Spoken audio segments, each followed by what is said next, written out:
Normalment, doncs, no s'insisteix prou en la importància d'estar ben informat.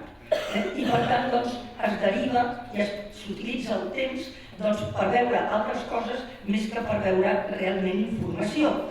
El que jo us voldria dir és que hem de ser conscients que en aquest moment vivim atrapats entre pantalles. És a dir, hi ha el televisor, però hi ha internet, però hi ha l'iPad, hi ha els telèfons, és a dir, tot el que ens volta són pantalles. I són pantalles que envien missatges contínuament. És a dir, que el nostre cervell està absolutament bombardejat contínuament.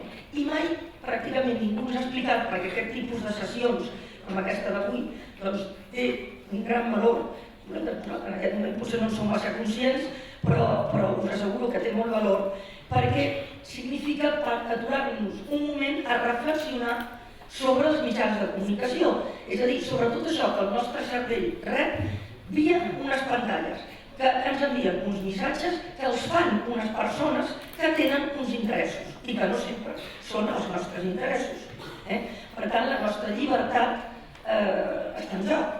I d'això n'hem de ser conscients, perquè som ser lliures i tots nosaltres tenim la capacitat i el dret de decidir per vosaltres mateixos el que voleu, no de deixar-vos arrossegar per una sèrie de tendències o suggerències, proposicions, etc., que arriben de fora.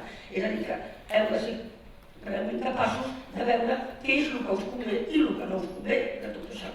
Ara, molts de vosaltres em podeu dir una mica que si tot això m'és igual, perquè el que m'interessa és passar-ho bé, molt bé, doncs és la llibertat de cadascú, però aleshores el que has de saber és que la teva vida la decidiran els altres.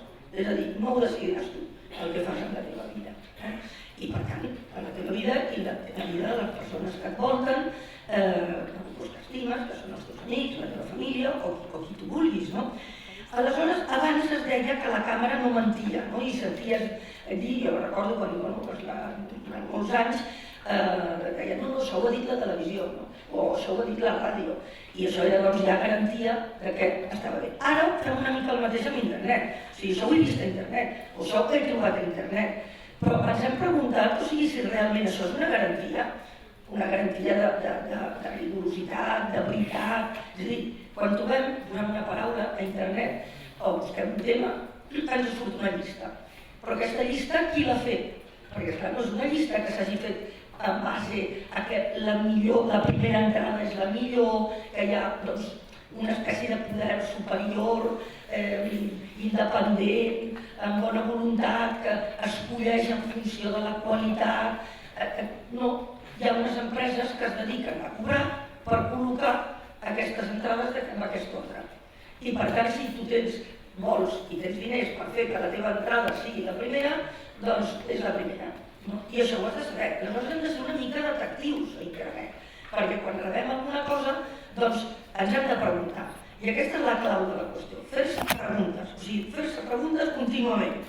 Per què m'estan explicant això? Qui m'ho està explicant? I com m'ho està explicant? És a dir, perquè el més important és saber això, que som persones lliures, però per ser lliures hem de saber, perquè si no sabem, doncs no podem decidir. Això podem fer un paral·lelisme que és molt fàcil d'entendre, per exemple, amb la salut o amb l'alimentació. És a dir, si ningú ens explica i no sabem el que podem menjar o el que no, doncs podem acabar menjant coses que ens perjudiquin i que ens envien a l'hospital.